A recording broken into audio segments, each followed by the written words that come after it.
C'est pourquoi moi, les trucs de clash, je vais pas entrer dedans. Moi, c'est plus de mon... Frère, tu veux me clasher? Vas-y. Tu es prêt? Non, parce que est-ce que le clash, c'est ce que tu fais sur Internet, tu viens sur les réseaux? Non. Derrière ça, est-ce que tu peux? Parce qu'il y a les gars qui sont nerveux, tu le clashes, ils te répondent, ils te cherchent, ils te frappent bien, ils te tapent. Tu vois ce que je veux dire? Ouais, lui, il ne va pas entrer. Il va pas entrer. Tu es mon petit, il te soigne, il t'amène dans l'hôpital, il te soigne. Je veille qu'à ce que tu ailles bien. Quand tu grandis, tu soignes, je te tape encore.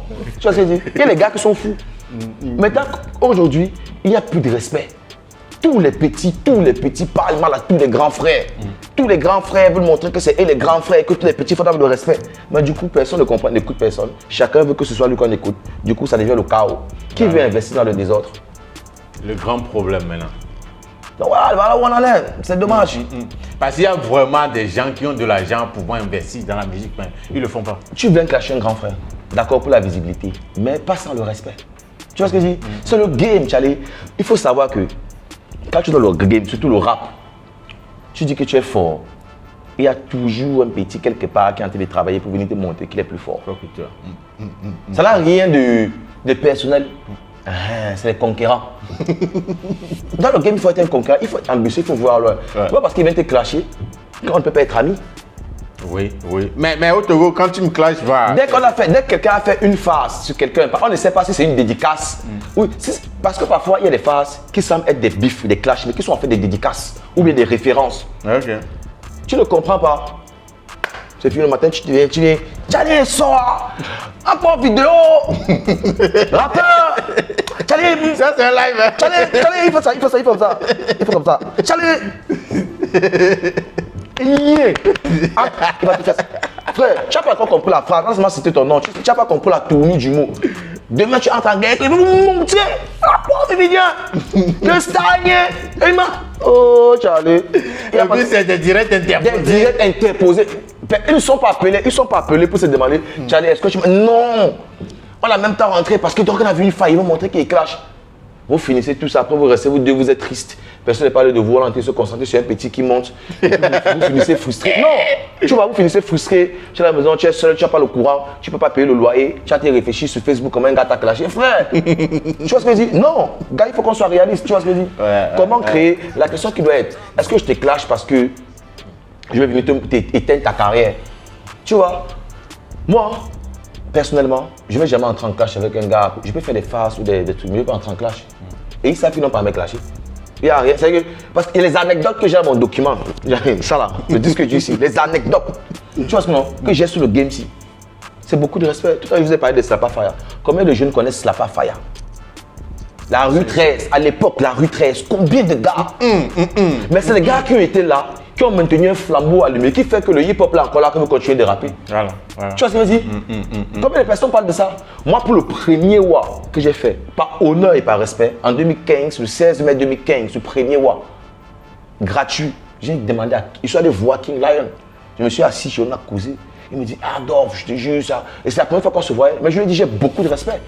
Il me dit, Charlie, toi, tu parles, moi, c'est la moi. On avait freestylé. Et tu vois, et sans qu'il me donne, il a senti que, oh, le gars, si, c'est un violent. Mais il y a le respect qui fait que je connais ce qu'il a fait avec Jantakan. Ouais. Et Yahoo Bobby est passé sur mon festival. Tu vois ce que je dis? Parce qu'il y a un respect. Il y a des gars qui font que, tu arrives, tu te dis, Charlie, je veux que tu sois l'artiste guest parce que je suis arrivé, j'ai beaucoup entendu parler de toi. Et j'ai vu les trucs que tu as fait. L'époque là, et l'époque de Julie, pas pareil, mais j'ai besoin que les gens voient quoi. Voilà. On ne met pas tous les gens sur scène parce que tout le monde le connaît. On met aussi les gens sur scène parce qu'il faut découvrir, il faut parfois activer, il faut parfois venir activer quelque chose. On s'est dit, tu montres autre chose et tu deviens un protagoniste, un précurseur de quelque chose. Mais on veut prendre tout ce qui marche, tout ce qu'on connaît parce qu'on se dit que c'est mainstream. Donc du coup, tu arrives, il n'y a plus de découvertes. Tout ce que tu écoutes, c'est ce que tu as déjà écouté à la maison. Au studio, c'est le gars que tu avais gratuit, fatigué sur les scènes. Et on t'est devenu payer pour le voir. Pourquoi tu vas payer?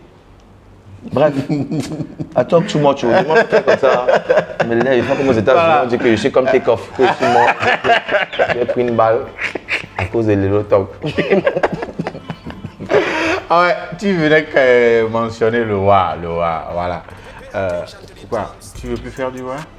Non, le WA, damn man. WA is WA. We are hip-hop, man. Different, oui, ensemble. Parce qu'il y a eu, je crois, 2 années, on n'a plus... 7. Non, depuis 2017, il n'y a pas eu d'édition WA. Waouh. Depuis 2017. Et bon, il y a quelque chose qui se prépare pour... Ouais. Ce qui se prépare va être violent. Grave. Ah mais, va être sale. On dit bien WA Phoenix 2.0. Cette année? Cette année, le 16 et 17 décembre 2022. Oh, wow. Tu vois, récemment, quand je relançais le WA et je recommençais à communiquer, j'ai des amis proches qui me disent « Ouais, tu es sûr, tu sais ce que tu vas faire ?» Même mes partenaires me disaient « Oh, est-ce que tu es sûr? Oh, Dove, tu es sûr? Quand tu fais ce truc, tu ne gagnes rien. » Parce qu'on a fait les calculs, je ne gagne rien. Parce que contrairement à ce que beaucoup de personnes pensent, il n'y a pas quelqu'un qui s'assoit, qui m'envoie l'argent pour le WA. Le WA, ça, j'ai été fonds propres. J'ai sorti mon argent, que ce soit à Cotonou ici. Quand je faisais ça à Cotonou, on travaillait avec Nasty. Nasty, on sortait l'argent de nos poches. À Cotonou, Nasty me regarde, il me dit Dove, c'est ça le WA que tu fais depuis. Et puis tu sors l'argent que j'ai beau. S'il n'y a plus de financement, s'il n'y a pas de financement, plus jamais. Parce que et cette année, il est réuni, on s'est vu à Lomé, il me dit Dove, tu veux encore faire le WA? Tu veux encore sortir, gaspiller ton argent pour le WA? Il dit après, tu vas encore perdre. Tu vois? Donc, du coup, ceux qui connaissent savent que quand tu fais ça, c'est pour. Je perds en fait. Je gagne rien, aucun argent. Et entre parenthèses, pour ceux qui ne le savent pas, le WA est organisé à Cotonou aussi. Oui, il le fait aussi à Cotonou. Bon, le WA, c'est un truc qui est dans deux pays. Déjà, pour expliquer rapidement pour ceux qui ne connaissent pas c'est quoi le WA. Le WA, c'est WA, W-A-H-H, oui, A, hip-hop. C'est un festival hip-hop et des cultures urbaines. Acteur majeur de la scène urbaine depuis 2015 au Togo et au Bénin. C'est une plateforme de diffusion de la mouvance hip-hop et des cultures urbaines, genre de l'illustration, du graffiti, de la performance réelle, de la performance du spectacle vivant, des concerts, des masterclass, des débats, de la création, du networking. C'est vraiment quelque chose. À l'époque, c'était vraiment hip-hop. En même temps, c'est hip-hop et urbain, c'est-à-dire il y a des arts qu'on va allier parce que le hip-hop aussi s'inspire. En fait, ce qui est bien avec le hip-hop, le rap, c'est qu'il s'inspire de toutes les autres cultures pour créer des identités à chaque fois. Donc, c'est important de rappeler aussi que c'est une source d'inspiration. Et c'est aussi une source d'inspiration inspirée d'autres choses. Tu vois ce que je veux dire? Donc après, voilà, c'est important. Donc voilà, et, cette année, c'est le 16 et le 17, on sera à la 8e édition et ça va se faire à Lomé. Déjà, avant le Covid, on essayait de ramener ça dans un 3e pays qui était le Cameroun. Ok. Et le but, tu vois, le but avec le WA était de faire tourner les artistes émergents et locaux dans les différentes régions d'Afrique francophone. Tu vois, on négociait pour le Cameroun et la France, mais le Covid a un peu niqué ça. Et nous espérons que d'ici là, voilà, on va pouvoir ramener ça plus loin parce que c'est la scène, c'est le festival des artistes, des rappeurs, porté par un artiste rappeur. Donc je comprends exactement quels sont les besoins, je sais exactement ce qu'on attend et que je continue de mettre dans le WA. Et quels sont les éléments qui vont constituer l'édition 8 de WA de cette année? Bah ouais, déjà, rappelons que pour cette édition 8, nous avons essayé de faire d'initier un projet social sur le WIA Hip Hop Festival où je suis en collaboration avec l'association Aura, qui est une association franco-togolaise qui fait des récoltes de fonds pour l'Afrique et qui a aidé au développement de l'orphelinat La Solution de l'ONG CBED à Détikopé, où sont réunis 73 jeunes, pas tous des orphelins, mais parfois des laissés pour compte et tout ça. Et avec le WA, je me suis dit ce serait bien de partir sur cet aspect social, parce que ces enfants-là n'ont pas toujours accès à l'art et à la culture. On se dit que c'est quelque chose de privilégié, mais non, c'est un truc auquel tout le monde y a droit, quoi. Voilà. Parce que, et justement, avec le WA, on prend des artistes de tout genre, danseurs, graffeurs, photographes, bref, illustrateurs, rappeurs, et on essaie d'aller avec eux, vers ces enfants-là, à chaque vendredi, et essayer de partager là. Pour faire ce qu'on appelle l'éveil artistique. On essaye de voir chez eux, voilà, s'il y a des gens éveillés, en quoi est-ce qu'il est plus sensible, est-ce que pour lui c'est le graffiti, la dernière fois c'était graffiti, photographie, les enfants étaient très contents, après on est venu faire danse, d'autres étaient super contents, donc ça me permet moi, au niveau du WA, de voir quels sont les enfants qui se démarquent par rapport à certains potentiels et voir comment les impliquer au WA pour qu'ils puissent voir les artistes qu'ils ont l'habitude de voir à la télé, écouter des musiques, qu'ils puissent les voir en vrai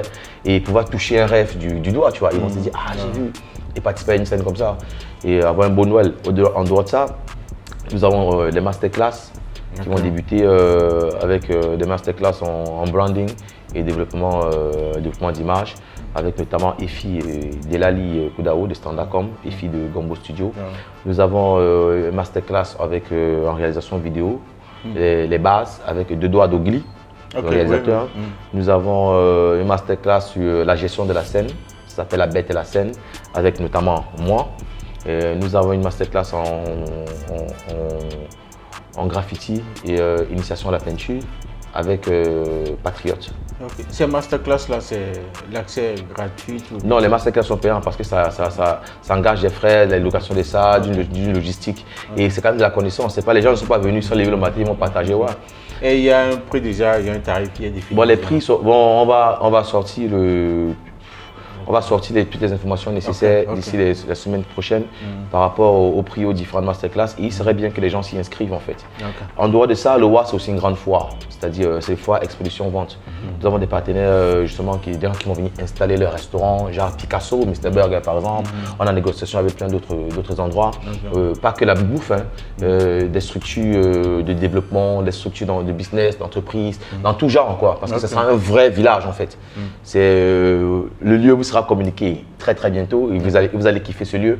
Donc du coup voilà, il y a une vraie organisation qui se fait derrière et ensuite des performances, des illustrations. Pendant le WA, il y aura des customisations, c'est-à-dire tu viens avec ta chaussure, ton t-shirt, on te customise à graffiti, il y aura des gars qui font des portraits illustratifs, et tu viens, il y aura des ventes aux enchères, des portraits des grands artistes hip-hop faits à la main, il y aura des ateliers danse et enfants parce qu'il y a un espace enfant, il y aura avec manège et enfants tout ça, il y aura un espace piscine, si tu as trop chaud, tu veux te baigner, voilà, tu vas à la piscine, il y aura un espace bar, il y a un espace concert qui commence. Donc en fait c'est vraiment dans le même espace mais divisé de sorte que tu t'ennuies pas. Il y aura exposition photo, il y aura documentaire, il y aura des bars rencontres, il y aura chill en fait. Et le deuxième jour, ce qui est intéressant, le deuxième jour, c'est que c'est en soirée, c'est une soirée block party à la villa. Une soirée block party, VIP, il y aura les gars du showbiz, il y aura les hommes de la nuit, les hommes forts, tu vois, les intervenants, les hommes de l'ombre, tu vois, qui sortent, on vient chiller, on vient kiffer. Et voilà, donc en fait, c'est de créer, essayer de créer. On sort d'une période difficile qui est le Covid, tu vois, et d'essayer de créer une émulation autour de la culture hip-hop et des cultures urbaines avec des artistes qui acceptent bien de se prêter au jeu et de créer quelque chose de fort pour pouvoir commencer chacun à mettre une base de la création d'une industrie musicale, tu vois. Il y aura toujours des scènes où des artistes, des rappeurs viendront performer et tout ça. Il y a un concert, et puis il y a un appel à artistes qui a été lancé pour les artistes en NEP qui viennent passer. Il y a vous allez sur la page, vous envoyez par mail, Festival WA, ton nom, ce que tu as fait et tout ça. Nous justement, nous sommes dans cette démarche de dénicher et révéler des talents. Parce que pour moi, la musique d'aujourd'hui qu'on voit n'est pas seulement les artistes qu'on voit. Tu vois, les artistes qu'on voit, c'est pas eux qui font la musique. C'est pas que eux qui font la musique togolaise. C'est pas que eux qui font le hip-hop togolais. Il y a des jeunes petits très prometteurs, mais parce qu'ils n'ont pas. Et je dis ça parce que j'ai connu ça. Ils n'ont pas les moyens de se faire valoriser, de se faire proposer une scène professionnelle et de pouvoir prouver et montrer ce qu'ils font. Du coup, ça devient difficile pour eux de s'exprimer. Et beaucoup finissent frustrés, beaucoup abandonnent, alors qu'il y a tellement du potentiel. Voilà. Ok. Donc voilà, sur cet aspect, sur cette partie WA, est-ce que tu peux déjà donner les accès ou bien les comptes sociaux de WA, comment on peut contacter tout ça là? Le WA c'est sur la page Instagram, Facebook, vous écrivez au 98 83 15 15, vous écrivez la page Facebook ou Instagram, WA, Festival WA, via Hip Hop, c'est sur Instagram. Après, quoi d'autre? C'est tout. Si vous voulez contacter Fowa, c'est tout. Ok, ça fait vraiment plaisir de venir se ressourcer, laissez-moi dire ça comme ça, auprès du grand frère. En tout cas, ça a été vraiment un réel plaisir pour moi d'avoir cet instant-là avec toi. Mais quel est ce message-là que tu aimerais envoyer aux amoureux du hip-hop ou bien aux acteurs du hip-hop de notre époque? Le seul message que je peux donner, c'est soyons conscients en fait, de ce qu'on est en train de faire. Parce qu'aujourd'hui, les choses vont vite. Tu vois, il y a moins d'offres, il y a plus de demandes. Donc aujourd'hui, quand un artiste sort un son, on dit c'est pas grave, on veut qu'il sorte un autre truc dans 3 jours. Réfléchissons à ce qu'on veut faire, soyons productifs dans notre domaine respectif. Faisons ce qu'on veut faire, faisons-le professionnellement. Donnons du crédit à ceux qui en méritent. C'est-à-dire, je sais que tu es bon à fabriquer un cocktail.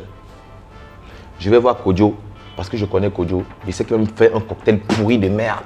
Mais parce que je ne veux pas venir reconnaître que tu es bon sur un cocktail. J'ai le verre pour faire le cocktail, j'ai le bar. Mais j'ai besoin d'un gars qui fabrique les cocktails. Qu'est-ce qui m'empêche de venir t'appeler et te dire, hey, bro, j'ai le bar, j'ai le verre, fabrique le cocktail, on vend. Parce que je ne veux pas accepter que tu sais faire le cocktail que je ne sais pas faire. Je vais pas t'appeler Kodjo qui va venir dans mon bar où il y a des verres, faire un cocktail pourri qui va faire vomir les gens. Soyons objectifs, soyons clever. La musique, c'est faire du business. Le public, très vite, peut créer beaucoup de polémiques entre artistes. Mais c'est à nous de rester lucides. C'est à nous de créer une entreprise. Parce que quand on fait un désordre sur Facebook, sur Instagram, ceux qui ont envie d'investir, ils regardent et personne ne veut investir dans le désordre. Tu vois ce que je veux dire? Personne tu peux être bon jusqu'à... Mais l'image que tu affiches qui fait que tu n'es pas bankable. Kanye West, les gens pensent qu'il n'est plus bankable. Tout le monde se détache de lui. Qui aurait pu penser ça de Kanye West? Parce qu'au-delà de toute chose, c'est du business. Il a raison, il a tort. Le gars qui te suit, lui, fait du business. Il ne veut pas savoir si tu as raison ou si tu as tort. Voilà. Donc maintenant, si tu veux que vous collaborez, tu ne partages pas peut-être ses principes, tu ne partages pas vous voulez collaborer, mais vous savez que vous avez un truc en commun qui est le développement de quelque chose. Peut-être que lui, peut-être que toi, tu as une idée de vouloir développer quelque chose. Peut-être que lui, il a une idée de vouloir rentabiliser quelque chose. Il sait que tu as la matière. Tu as la matière, il a l'argent. Ou bien tu as l'argent, il a la matière. Pourquoi? Tu vois ce que je dis, non? Bref, en fait, soyons conscients de ce qu'on veut faire et travaillons comme des fourmis et ensemble, on va transporter l'éléphant. Merci beaucoup. Merci beaucoup. Merci pour ta disponibilité. En tout cas, plaisir. Merci. J'espère que j'aurai l'occasion encore de t'appeler si le besoin se faisait sentir. En tout cas, merci à toi, c'était un honneur et je tiens à dire merci à tous ceux qui vont regarder cette capsule-là. Voilà. Parce que voilà, je vois ça depuis, je suis comme un petit devant la télé. Il m'invite quand mon jour de gloire. Non mais voilà, et ce qu'il fait, c'est énorme et je tiens à le rappeler. Et je t'ai dit la première fois que c'est vu. Tu as cette humilité-là qui m'a touché. On était toujours assis ici et je t'ai dit ça, tu as cette humilité mais tu m'as montré beaucoup de respect et ça m'a touché. Je t'ai dit, et ça, c'est vrai. C'est des trucs qui sont vrais. Et je pense qu'il faut qu'on reste sur cet objectif-là, sur cette ligne-là dans le game. Merci beaucoup. Être vrai. Merci beaucoup. Les gars, nous voici à la fin de cet épisode au plus près avec le grand frère de Mendy. J'espère que vous avez kiffé. On se check au prochain épisode. Yes.